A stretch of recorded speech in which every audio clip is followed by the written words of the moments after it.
Fala pessoal, eu sou o Ronaldo da OC, bem-vindos a mais um episódio do Bizu. Bizu que é um quadro exclusivo da BJJ Flix.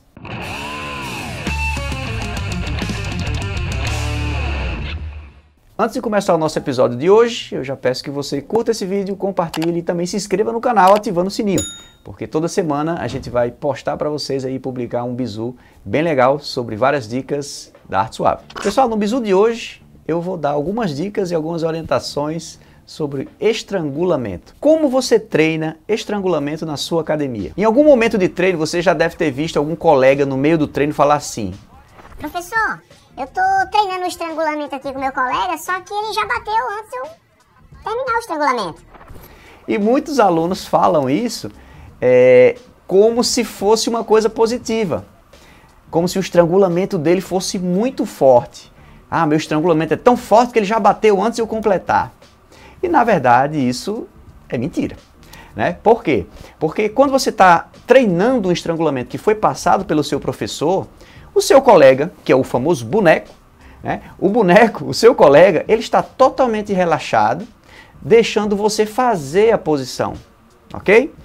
Então, para você poder fazer a sua técnica de estrangulamento do início ao fim, você não pode apertar o estrangulamento desde o início, porque senão você não chega ao fim da posição. E não chegando ao fim da posição, você não aprende a posição por completo. Então imagine o seguinte, o colega lá está bem relaxado, deixando você fazer. Aí você tem um processo de aprendizado de qualquer posição até o final da execução. Toda posição ela tem um final, né? Você não pode interromper isso no meio. E aí você vai treinar algum estrangulamento, qualquer um que seja, de lapela, de gola, enfim. E aí você treina estrangulamento começando da posição inicial. Você meteu a mão na gola e começou a se movimentar para apertar. Bem, se você já começa apertando, seu colega já vai se incomodar, porque ele está totalmente relaxado, deixando você fazer a posição. Então, se você começa a apertar, apertar, apertar, você não vai conseguir chegar até o final. E isso é muito ruim, pessoal, porque quando você treina um estrangulamento, você, na luta, o oponente ele tende a segurar a posição. E aí, quando ele segura a posição, aí você consegue chegar no final da posição. Então, você tem que treinar como se fosse lá. O seu corpo, ele tem que saber qual é o final desse estrangulamento. Se você nunca treina ele, se sempre você termina no meio, você não sabe qual é o final do estrangulamento, até onde dá para ir. Então, a dica que eu dou é o seguinte: começa o estrangulamento de forma leve.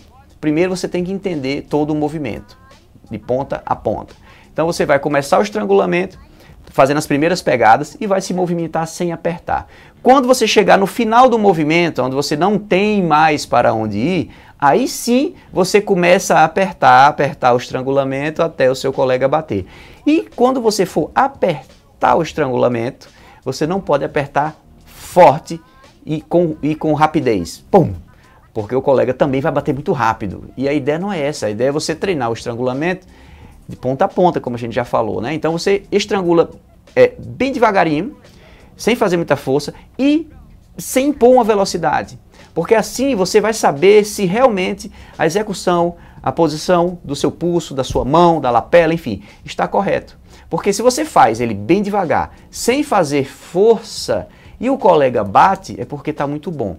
Agora, se você vai e faz muito rápido e forte, e o colega bate, você não sabe se foi correta a execução. O colega bateu porque incomodou, porque ele estava relaxado. Então, é importante que no treino de estrangulamentos, você treine com delicadeza, né? Entra devagarinho a posição, faz todas as pegadas corretamente e presta atenção nos seus pulsos, nas suas pegadas, para ver se tudo aquilo ali está confortável para você. Se você estiver fazendo devagar, olha só, se você estiver fazendo devagar a posição, com essa delicadeza toda, né? Devagarinho o colega está deixando. E aí no final do estrangulamento você tiver que fazer muita força, isso quer dizer que a sua execução está errada. Por quê? Se o colega está relaxado e você está fazendo força e não está pegando, então é porque a sua execução não está correta. Porque imagina na luta, um colega resistindo, aí é que não vai pegar mesmo. Então você tem que pensar o seguinte: se eu fizer devagar, sem impor muita velocidade, e o colega já começar a levantar a mãozinha para bater, é porque o seu estrangulamento tá bom. Lembrando sempre de perguntar ao professor também: professor, dá uma olhada aqui como eu estou fazendo e vê se está correto. De novo, se você fizer rápido, o professor também não vai ver, porque ele não tem condições de saber se você vai chegar até o final. Então ele precisa ver a sua execução do início ao fim. Então por isso, a dica hoje é, em estrangulamento, toda a execução de estrangulamento, quando você estiver treinando ou aprendendo uma posição, faça ela com delicadeza, com pouca velocidade e prestando atenção nos seus movimentos. Como é o seu treino aí na sua academia? Você tem algum colega que quando vai fazer a posição ele faz muito forte? Já deve ter acontecido muito isso. Sempre tem aquele cara mais grosseiro, né? Aquele cara que quer fazer a posição pegar por fim da força. Então, se você tem algum colega aí que treina desse jeito, que não sabe treinar estrangulamento, que aperta o pescoço de todo mundo, mesmo com um colega relaxado, manda esse vídeo para ele entender como treinar e melhorar o seu estrangulamento. E você já sabe, continua seguindo a gente, compartilha e curte esse vídeo, se inscreve no canal, porque próxima semana vai ter uma dica muito legal também para você.